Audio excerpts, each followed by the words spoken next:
So today's lesson is going to be about enlargements a little bit more. But we spent the first lesson on enlargements looking at how we do enlargements, so I'm just going to remind you of that first of all, and I'm going to use my ruler this time. So an enlargement makes a shape bigger or smaller, and each measurement of length gets bigger or smaller by the same proportion. So here we've got a triangle, and this is our object, our starting shape, and we've got a scale factor of 3. Now what that means is that every measurement on that triangle, on the object, gets 3 times bigger. So I'm just going to write down the measurements in terms of the squares first of all. So we've got 2 squares up and 4 squares across. It's not easy to talk about a diagonal line, so I'm just going to leave it with those 2 key measurements and then join them up after. So because it's a scale factor 3, that length of 2 on my image, on my enlarged shape, is going to be 6 squares because it's 3 times bigger. So 2, 4, 6. So that's now 6. And my length of 4 is also 3 times bigger. So that's going to be 4, 8, 12. Let's just count them. 4, 8, 12. 12 squares. And so if we now join them up to make the diagonal line, we've got our enlarged shape. So this is our image, our shape after it's been enlarged. So that's what we spent Monday's lesson looking at. What today's lesson is going to be about, a little bit of recapping of that, but it's also going to be about how we describe a enlargement. Obviously we use the word enlargement to mean bigger or smaller, doesn't matter which. And we're looking at how we work out the scale factor. So remember, the scale factor is how many times bigger or smaller the lengths get. So if you look here, I've got 2 shapes, I've got A and B, and we're going to look at the scale factor from A to B.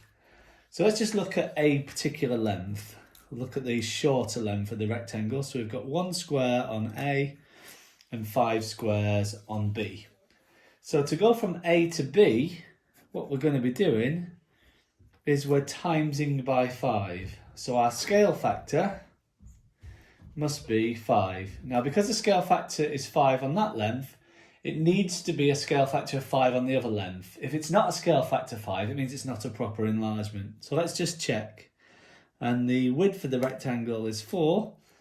And again, if we count them, 4, 8, 12, 16, 20. And again, we can see that that works because 4 times 5 makes 20, and that's consistent. So we're happy with our scale factor of 5. Now, to work backwards, if we wanted to go from B to A, then we'd have to think about, well, what do we times 5 by to get to 1? Now, the easiest thing to say is to say, well, I'd divide it by 5.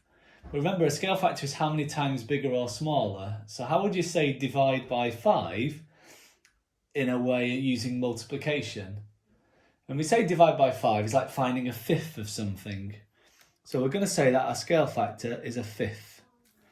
Now, there is a posh word for the link between these two numbers. One is the reciprocal of the other.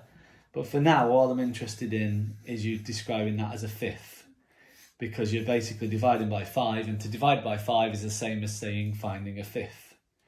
So if we go from A to B, smaller to the bigger, the scale factor is bigger than 1, and to go from B to A, the scale factor is smaller than 1, it's a fifth, okay, in this example. And we talked about that in Monday's lesson. The final part of this lesson is about just a quick reminder of area. If you want to find the area, and again, there's different formulae for areas of shape. For a rectangle, it's length times width. And so we've got 1 times 4 on the first rectangle, which is 4. Nearly wrote 2 then, oops. So 4, I'm going to call them centimetres squared, but they're technically not centimetres, these. They're a little bit smaller than centimetres. So units squared would probably be better. But in terms of my example, I'm going to assume each square is a centimetre, so the area is centimetres squared. And the area for B then is going to be the same calculation because it's the same shape, length times width, but this time it's 5 times 20. And 5 times 20 is 100 centimetres squared or units squared. Now that's interesting because the shape has got 5 times bigger, but the area isn't 5 times bigger because 4 times 5 makes 20. So what I want you to do is think about what's happened to the scale factor for the area when we've enlarged it, because we've made each length bigger by that scale factor. It's actually done something else to the area. And I'm going to leave that problem with you. Okay? Thank you.